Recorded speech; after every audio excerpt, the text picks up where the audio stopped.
The television cameras hummed to life inside the cavernous studios of the South African Broadcasting Corporation in Johannesburg. Outside, the autumn air carried whispers of violence.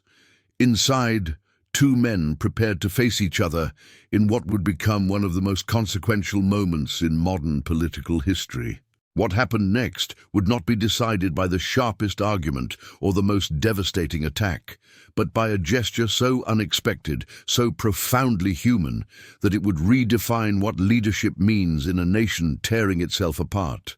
If this story of wisdom conquering rage moves you, subscribe for more untold moments that reveal what true statesmanship looks like when a country's very survival hangs in the balance. Drop a comment about a time when someone chose grace over victory and changed everything. The date was April 14th, 1994. South Africa stood at the edge of an abyss. For 46 years, the apartheid regime had ruled with an iron fist, separating human beings by the color of their skin, denying the black majority even the most basic human dignities. Now, with the first democratic election just 12 days away, the nation was not celebrating its impending liberation. It was holding its breath, terrified of what might come next. The violence had been escalating for months. In KwaZulu-Natal, Inkatha Freedom Party supporters clashed daily with members of the African National Congress. Entire townships became battlegrounds. The death toll climbed into the thousands. Armed white supremacists threatened to ignite a race war if the ANC came to power. Bombs exploded in Johannesburg. Assassinations became routine. Foreign journalists described South Africa as a country waiting for its own funeral. The Afrikaner resistance movement, led by the militant Eugene Terreblanche, had mobilized thousands of armed supporters, many of them former military officers who knew exactly how to wage war. They had invaded the negotiations at the World Trade Center in Kempton Park, smashing through glass doors with an armored vehicle, a terrifying demonstration of what could happen if they chose to unleash their full fury. The message was clear. If Mandela won, blood would flow. Conservative elements within the police and military had not disappeared simply because apartheid was ending. Many of these men had spent their entire careers enforcing racial segregation. Now they faced the prospect of taking orders from the very people they had once oppressed.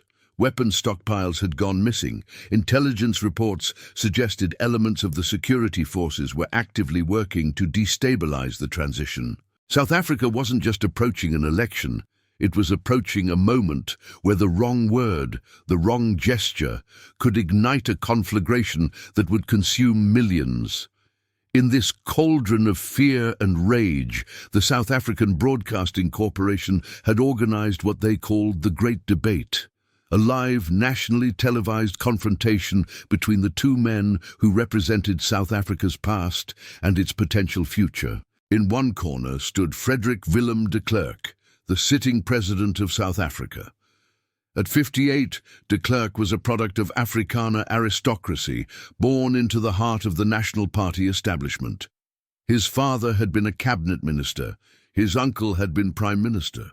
De Klerk himself had spent his entire adult life in service to apartheid, holding various ministerial positions before ascending to the presidency in 1989. But de Klerk was also the man who had shocked the world by unbanning the ANC, releasing Nelson Mandela, and beginning the dismantling of apartheid.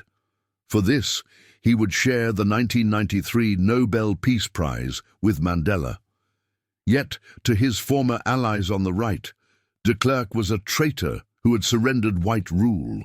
To many in the black majority, he was simply apartheid in a reformist mask, a man trying to salvage what he could of white power while claiming credit for change he had resisted for decades. De Klerk came to this debate with everything to prove and almost nothing to lose. His National Party was headed for electoral defeat. The polls showed Mandela's ANC would win in a landslide. De Klerk's only hope was to position himself and his party as the responsible opposition, the necessary check on ANC power, the adults in the room who understood governance while Mandela's party supposedly understood only struggle. His strategy was clear: portray the ANC as violent, incompetent, and dangerous.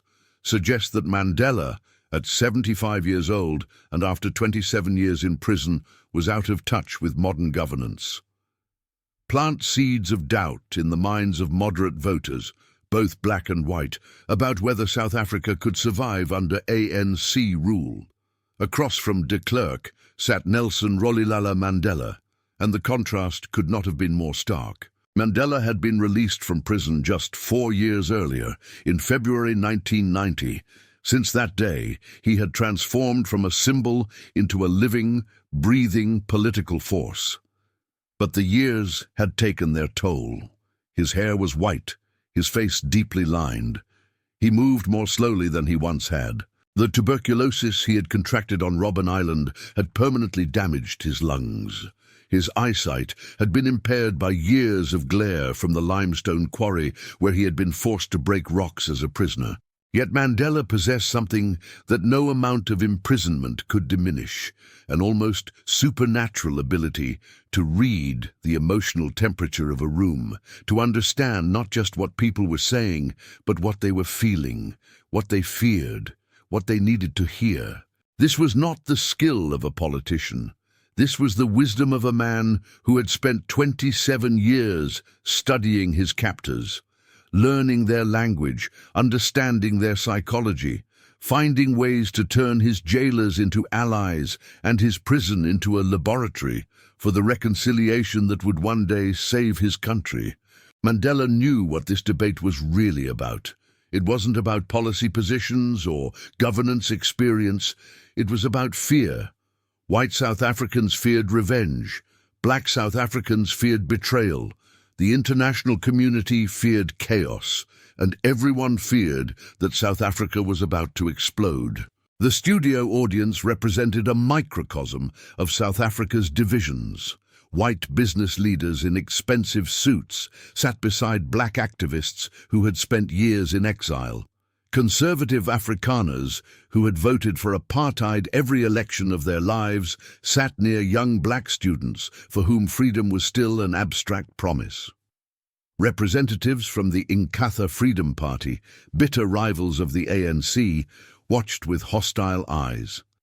International journalists from CNN, BBC, and networks around the world had their cameras trained on the two men at the podiums.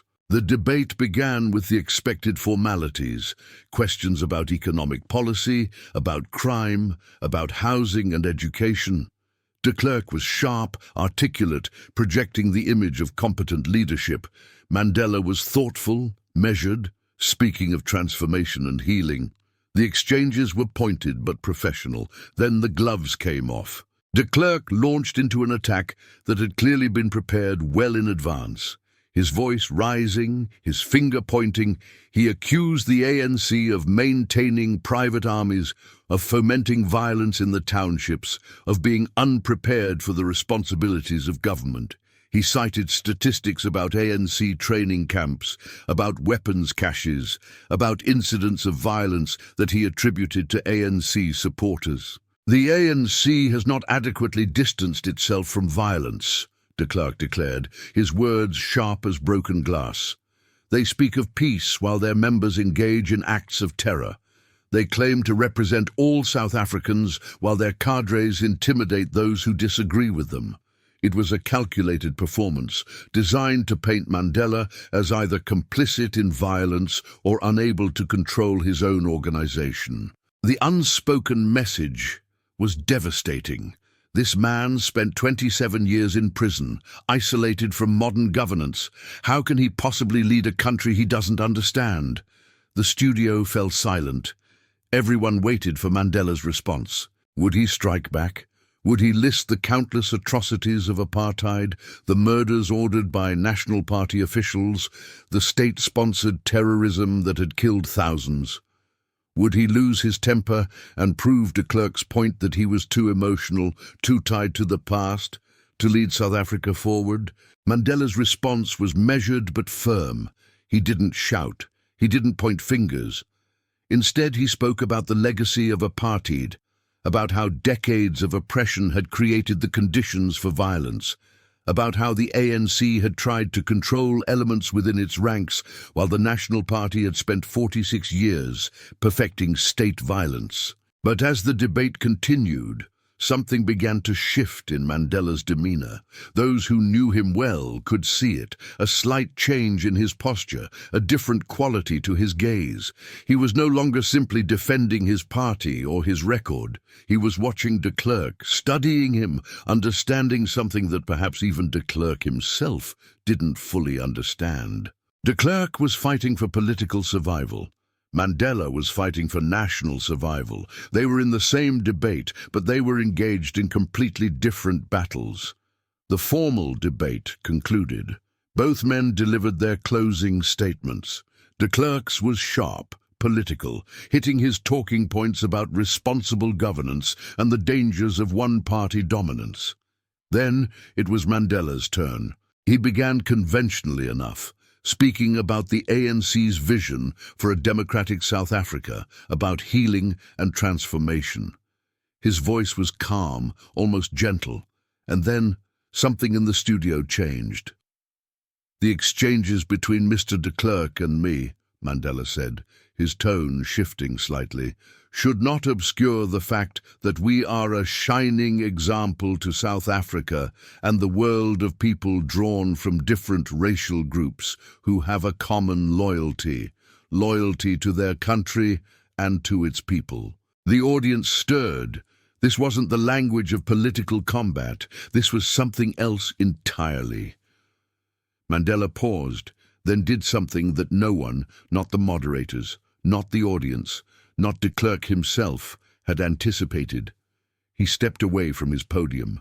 The cameras followed him as he walked across the stage. De Klerk's expression shifted from confusion to something approaching alarm. What was happening? Was Mandela going to confront him physically? The tension in the studio became almost unbearable. Mandela reached de Klerk's podium. The sitting president of South Africa stood frozen, unsure whether to step back or hold his ground. Then Mandela extended his hand. But this was not a simple handshake. Mandela grasped de Klerk's hand firmly, then raised their clasped hands high above their heads, holding them there for the cameras, for the studio audience, for the millions watching at home, for history itself. "I am proud to hold Mr. de Klerk's hand," Mandela declared, his voice carrying across the stunned silence. "Let us work together to end division and suspicion." The effect was instantaneous and total. De Klerk, who had spent the entire debate positioning himself as the responsible alternative to Mandela, who had attacked and insinuated and suggested that the ANC was dangerous, stood there with his hand held high by the man he had just been demonizing. His face registered shock, then something close to emotion. He managed a smile, but it was the smile of a man who had just realized he was playing checkers while his opponent was playing chess at a grandmaster level. The studio erupted. Some in the audience rose to their feet. Others sat in stunned silence. International journalists immediately understood they had just witnessed something extraordinary, not a debate victory, but a paradigm shift in political leadership. What Mandela had done was far more devastating than any rebuttal could have been. He had made de Klerk's attacks irrelevant. In a single gesture, he had demonstrated that he was not interested in winning arguments. He was interested in winning the future. He had shown white South Africans that they had nothing to fear from his presidency. He had shown black South Africans that reconciliation didn't mean weakness. He had shown the world that South Africa might actually survive. And he had done it by doing the one thing de Klerk could not have prepared for, treating his opponent with dignity and respect at the precise moment when every political instinct would have called for a devastating counterattack. The aftermath was immediate and profound. News of the moment spread across South Africa within hours. In townships where fear of post-election violence had kept people awake at night, the image of Mandela and de Klerk with raised hands offered hope that perhaps transition could happen peacefully. In white suburbs where conservative Afrikaners had been stockpiling weapons and preparing for war, some began to reconsider whether Mandela was truly the monster they had been told he was. 12 days later, on April 27, 1994, South Africa held its first democratic election. More than 20 million people voted. The lines stretched for miles. Some voters waited 12 hours to cast their ballots. Nelson Mandela's ANC won with 62.65% of the vote. The National Party came second with 20.39%. And South Africa, against all expectations, did not descend into civil war. On May 10, 1994, Nelson Mandela was inaugurated as the first democratically elected president of South Africa. F.W. de Klerk became one of two deputy presidents in the Government of National Unity. The two men, who had faced each other in that debate just weeks earlier, now worked side by side to lead South Africa through its most delicate transition. The gesture from the debate became iconic, replayed endlessly, analyzed in political science courses, cited as an example of leadership transcending mere politics. But what made it truly extraordinary was not the gesture itself. It was the wisdom to know when to make it. Mandela had understood that de Klerk wasn't his real opponent. The real opponent was fear itself. And fear cannot be defeated with arguments. It can only be defeated with courage and unexpected grace. Today, that debate is studied not as a political contest, but as a masterclass in the kind of leadership that transforms nations. Mandela taught the world that true strength sometimes means extending your hand to the person who has spent the entire day trying to diminish you. That wisdom sometimes means doing the thing your opponent least expects, precisely because it's the thing your country most needs. That victory isn't always about winning the argument. Sometimes it's about winning the future. In that moment, with their hands raised together, Mandela didn't just disarm his opponent. He disarmed a nation's fears and gave South Africa permission to believe in its own impossible dream. If this story moved you, subscribe for more untold moments that reveal what true character looks like when the whole world is watching. Drop a comment. What's the most powerful example of choosing unity over victory you've ever witnessed?